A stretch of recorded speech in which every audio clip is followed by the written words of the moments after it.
नमस्कार, welcome to exam sir.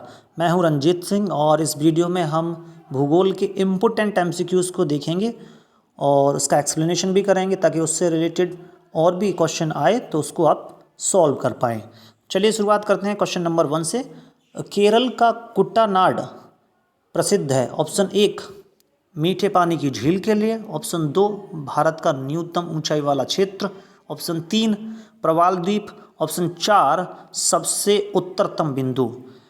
तो केरल का कुट्टनाड क्यों प्रसिद्ध है? तो ये भारत का सबसे न्यूनतम ऊंचाई वाला क्षेत्र है। ये जो केरल का हिस्सा यानी केरल का जिला है कुट्टनाड, ये एक ऐसा क्षेत्र है जो भारत का सबसे न्यूनतम ऊंचाई पे है। इसका मतलब ये है कि ये समुद्र तल से सबसे नीचाई पे देखें तो ये क्षेत्र सबसे नीचे आता है और यहाँ पे मत्स्य पालन भी किया जाता है और इस एरिया को कहते हैं केरल का धान का कटोरा।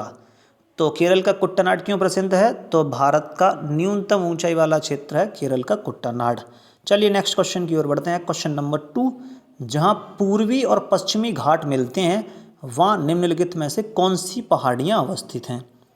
तो ऑप्शन 1 अन्नामलाई पहाड़ियाँ, ऑप्शन 2 कार्डेमम पहाड़ियाँ जिन्हें इलायची की पहाड़ियाँ भी कहते हैं, ऑप्शन 3 नीलगिरी पहाड़ियाँ, ऑप्शन 4 सिवराय या सेवराय की पहाड़ियाँ।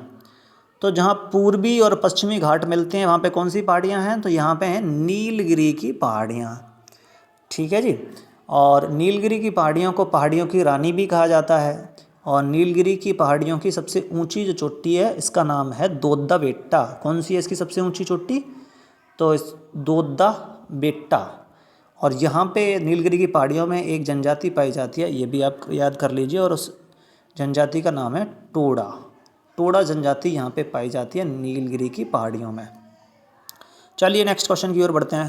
क्वेश्चन नंबर 3, भारत का सर्वाधिक आबादी वाला द्वीप है। Option 1 Majuli, option 2 Andaman, option 3 Lakshadweep, option 4 Salcete. तो भारत का सर्वाधिक आबादी वाला द्वीप कौन सा है? तो ये है सालसेट। सालसेट कहाँ है? तो ये सालसेट जो है वो जिस पे मुंबई शहर बसा हुआ है, ये सालसेट द्वीप पर ही बसा हुआ है मुंबई, और ये भारत का सर्वाधिक आबादी वाला द्वीप है। माजुली कौन सा द्वीप है? तो ये एक ऐसा द्वीप है जो रिवराइन द्वीप है। रिवराइन का मतलब ये होता है ये नदी में है। ठीक है जी। चलिए नेक्स्ट क्वेश्चन की ओर बढ़ते हैं। क्वेश्चन नंबर 4, सुंदरबन डेल्टा का निर्माण करने वाली नदियां हैं। ऑप्शन 1 गंगा और ब्रह्मपुत्र, ऑप्शन 2 गंगा और चिनाब, ऑप्शन 3 गंगा और झेलम, ऑप्शन 4 सिंधु और झेलम। तो सुंदरबन डेल्टा का निर्माण कौन सी नदियां करती हैं? तो ये करती हैं गंगा और ब्रह्मपुत्र। ऑप्शन नंबर 1 करेक्ट है। इसमें एक नदी और है जो इसके निर्माण में मदद करती है, उसका नाम है मेघना। ठीक है जी। तो सुंदरबन डेल्टा का जो निर्माण है वो गंगा, ब्रह्मपुत्र और मेघना द्वारा किया जाता है।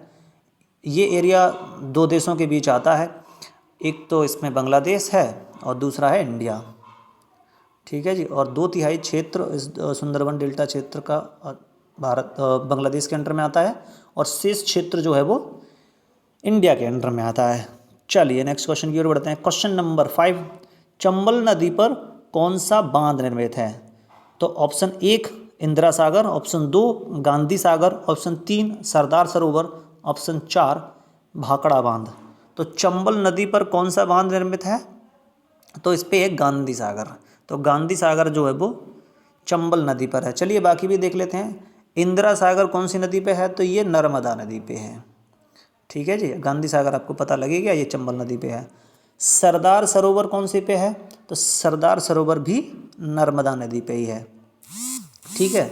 और भाखड़ा बांध कौन सी पे है? तो ये सतलज नदी पे है। ठीक है। चलिए नेक्स्ट क्वेश्चन की ओर बढ़ते हैं। क्वेश्चन नंबर 6, हरित क्रांति भारत में कृषि उत्पादन बढ़ाने के लिए प्रयोग में लाई गई, आपको बताना है निम्न में से किसके द्वारा? तो ऑप्शन 1 नॉर्मन बोरलॉग द्वारा, ऑप्शन 2 एम.एस. स्वामीनाथन द्वारा, ऑप्शन 3 राजकृष्ण द्वारा, ऑप्शन 4 जी.वी.के. राव द्वारा। तो हरित क्रांति के कृषि उत्पादन से संबंधित है और इसमें भी खाद्यान्न उत्पादन से है। और ये भारत में किसके द्वारा इसको लाया गया? तो ये हैं एम.एस. स्वामीनाथन वैसे इसमें 2 व्यक्तियों का योगदान था, नॉर्मन बोरलॉग इनका भी योगदान है, लेकिन भारत में अग्रणी भूमिका जो निभाई है वो MS स्वामीनाथन है। तो हरित क्रांति जो है वो भारत में 1960 के दशक में हुई है, और ये क्या है, तो इसमें खाद्यान्न उत्पादन को बढ़ाया गया था 1960 के दशक में। एक HYP high yield variety program HYVP यानी ऐसे सीड्स का या फिर हाइब्रिड सीड्स का इस्तेमाल किया गया था, जिससे उत्पादन जो है वो खाद्यान्न का बड़े स्तर पर बढ़ गया था। तो वो था हरित क्रांति। ठीक है जी। और कौन से एरिया में इसको प्रैक्टिस किया गया, तो हरियाणा, पंजाब और उत्तर प्रदेश का पश्चिमी हिस्सा, तो उसमें हरित क्रांति की शुरुआत हुई थी। अभी जो चल रहा है वो पूरे भारत भर में चल रही है हरित क्रांति। चलिए नेक्स्ट क्वेश्चन की ओर बढ़ते हैं। क्वेश्चन नंबर 7, रबी की फसल की बुवाई किन महीनों में होती है? तो ऑप्शन 1 मार्च अप्रैल, ऑप्शन 2 अक्टूबर नवंबर, ऑप्शन 3 जून जुलाई, ऑप्शन 4 जनवरी फरवरी। तो रबी की जो फसल है ये सर्दियों के दिनों में बोई जाती है, तो इसका जो उत्तर होगा ये होगा अक्टूबर नवंबर। ठीक है जी। तो रबी की फसल अक्टूबर नवंबर में बोई जाती है और ये मार्च अप्रैल में इसकी हार्वेस्टिंग होती है, यानी इसको काटा जाता है रबी की फसल को। अब इसमें कुछ एग्जांपल भी आप देख सकते हैं, जैसे सरसों है, गेहूं है, जौ है और आलू भी इसी में आता है। तो इसके ये कुछ एग्जांपल्स हैं। चलिए नेक्स्ट क्वेश्चन की ओर बढ़ते हैं। क्वेश्चन नंबर 8, मसालों का बागान कहा जाने वाला राज्य है? ऑप्शन 1 कर्नाटक, ऑप्शन 2 पश्चिम बंगाल, ऑप्शन 3 केरल, ऑप्शन 4 तमिलनाडु। तो गार्डन ऑफ स्पाइसेस कौन से राज्य को कहा जाता है? तो ये केरल को कहा जाता है। ठीक है जी। केरल जो है वो मसालों के उत्पादन के लिए मशहूर है और इसीलिए इसको कहा जाता है मसालों का बागान। चलिए नेक्स्ट क्वेश्चन की ओर बढ़ते हैं। क्वेश्चन नंबर 9, तो झूम पद्धति क्या है? ऑप्शन 1 जंगल काटकर सूखने को छोड़ना, ऑप्शन 2 सिंचाई, ऑप्शन 3 खाद्य प्रयोग करना, खाद यानी फर्टिलाइजर्स का यूज़ करना, ऑप्शन 4 है खरपतवार निकालना। तो झूम पद्धति क्या है? तो झूम पद्धति जो है वो जंगल को काट के सूखने के लिए छोड़ देते हैं, फिर उसके बाद इस पर की जाती है खेती, और इसको क्या कहते हैं? झूम खेती कहते हैं। यानी ये झूम जो है वो एक पद्धति है खेती की। कहाँ होती है? तो ये जो नॉर्थ ईस्ट के राज्य हैं अब वहाँ पे इसको प्रैक्टिस किया जाता है झूम को, और इसका एक और नाम है, इसको स्लैश एंड बर्न भी कहते हैं। इस खेती का दूसरा नाम क्या है? स्लैश एंड बर्न, यानी पहले काट दिया जाता है जंगल को और फिर उसके बाद जो उसका रिमेन्स जो हिस्सा बचता है उसको आग लगाती जाती है। तो स्लैश एंड बर्न भी कहते हैं और झूमिंग भी कहते हैं, और इसी को शिफ्टिंग एग्रीकल्चर भी कहते हैं।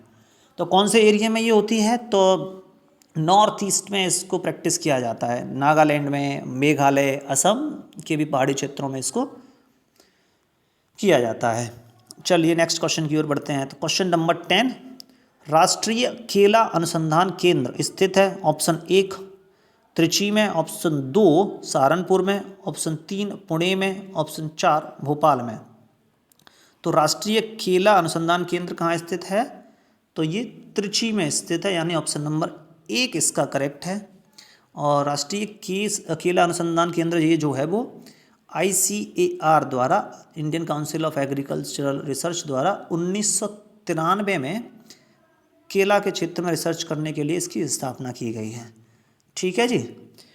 इस वीडियो में इतना ही। वीडियो अच्छा लगा हो तो वीडियो को लाइक करें, अपने फ्रेंड्स के साथ शेयर करें। Thank you.